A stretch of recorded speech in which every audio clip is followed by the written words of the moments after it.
보통 대부분의 이렇게 점사 보러 오시는 손님들이 이미 당하고 보시는 경우가 많아가지고 그래서 사람을 다루는 게 저는 동법에서 더 어렵다고 생각이 들어요. 그리고 그런 것도 있는 게 직원이 상을 당했거나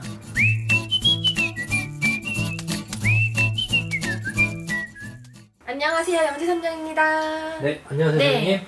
동법 얘기가 나와서 네. 이제 사람 잘못 들이면 아니면 내 주변 사람들로 사람 간에도 동법이 난다 하셔서 맞나요? 사람 간에도 당연히 동법이 저는 난다고 생각해요. 특히 뭐 예를 들어서 직원을 뽑을 때 있잖아요. 어떤 뭐 사장님들이 아르바이트생을 뽑거나 직원을 뽑거나 할 때도 인간의 동법이 날 수도 있어요. 예를 들어서 어떤 뭐 슈퍼를 하거나 이러시는 분들이나 뭐 편의점을 요새 하시는 분들도 많잖아요. 예를 들어서 손버릇이 나쁜 직원이 들어왔어요. 막 이렇게 밑장 떼기를 한다거나 이런 것도 다 인동법이거든요. 금전의 손해를 내가 입게 되잖아요. 그런 어떤 인동법도 있고, 또 제가 느꼈던 실제 어떤 사례는 저희 이제 학원을 하시는 이제 신도분이 있는데, 학원 같은 경우는 이제 직원 선생님들을 뽑잖아요. 거기에 따라서 학생들의 어떤 수요, 공급 이런 게 특히나 있는 업종이 그런 학원 같은 업종인데, 항상 선생님을 뽑을 때 점사를 보세요. 이 사람을 뽑아도 될까요? 똑똑하신 분이네요. 네, 이 직원을 뽑아도 될까요? 왜 그러냐면 이분이 그렇게 처음부터 그렇게 하셨던 건 아니고요. 본인이 생각대로 그냥 직원만 뽑고 이렇게 하면은 꼭 그 직원이 분란을 일으켜가지고 학생이 다 떨어져 나간다든지 뭐 직원들끼리, 그러니까 선생님들끼리 싸움이 난다든지 이러는 경우가 너무 많더래요. 그래서 점사를 봤더니 예를 들어서 우리가 사주에도 원진살이라는 것도 있고 또 그런 사주적인 걸 떠나서 우리가 영적으로 느꼈을 때 안 맞아요 이런 말이 나오는 사람들이 있잖아요. 이 사람이 들어오면 티격이 날 거예요, 직원들끼리. 이렇게 되는 경우에 이런 게 전부 인동법이잖아요. 그래서 사람을, 특히나 인간 열입을 해야 되고 사람을 뽑고 이렇게 직원을 다스려야 되는 위치에 있는 우리 사장님들이나 우리 리더분들이나 이런 분들은 인동법이 제일 무섭고요. 잘못하면은 내가 운영하는 사업체, 뭐 가게, 장사 터전이 다 안 좋아질 수도 있는 거고, 또 직원 하나가 잘못 들어와서 횡령을 한다든지 직원 하나가 들어와서 어떤 불법을 저질러서 회사의 기운 자체가 다 기울어 버린다든지 하는 경우들이 분명히 존재하잖아요. 또 어떤 기술이 중요한 회사는 어떤 직원이 잘못 들어와서 기술을 유출시킨다든지 이렇게 했을 때 분명히 많은 문제가 발생하기 때문에 그런 문제를 좀 다스리고 그러기 위해서는 사실은 미리미리 직원을 뽑을 때 좀 보시는 게 좋고, 인동법이 잘못 나면 우리가 사람 동법이 제일 무섭다 그러거든요.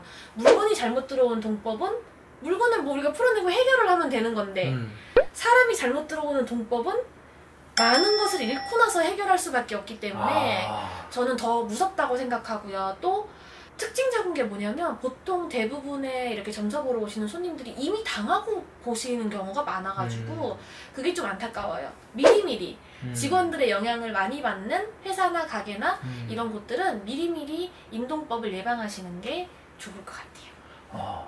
근데 이것도 약간 인동법일까요? 뭐 예를 들어 알바생을 구해야 되는데 알바생이 하루 이틀도 못 있고 맨날 나가. 그것도 인동법이죠. 그리고 요즘은 그런 것도 있잖아요. 왜 알바생들이 사장님들을 골탕 먹이려고 맞아요. 일부러 뭐 근로 어떤 기준을 조금 미숙한 부분을 하자 삼아 가지고 지금 진짜 힘든 자영업자들 등골을 빼먹는 경우들도 많고, 미리미리 그런 걸 좀 보고 직원을 뽑으시면 더 좋지 않을까 싶고, 물건은 우리가 동법을 피하려면 손 없는 날에라도 들여오면 피해지지만 사람은 그렇게 할 수가 없잖아요. 그래서 사람을 다루는 게 저는 동법에서 더 어렵다고 생각이 들어요.